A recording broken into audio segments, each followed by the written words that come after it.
Kung naghahanap ka ng business ngayong taon, ito na'y para sa'yo. Ang mineral vending machine. Mag-insert ka lang ng 5 or 10 pesos, then push start button. Meron tayong post button para ma-wash ang galon mo. Cheat, cheat, cheat.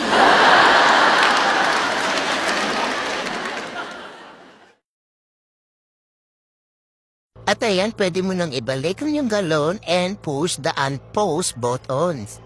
Ayan. Aantayin mo lang mapuno yung galon mo. Huwag ka nga rin pala mag-alala kapag nagpo-post ka. Hihinto rin ang timer sa tubig mo. O diba ang galing? Wow! Kapag ka meron ka nga neto, mas talo kang makakatipid dahil hindi mo na kailangan ng tagabantay.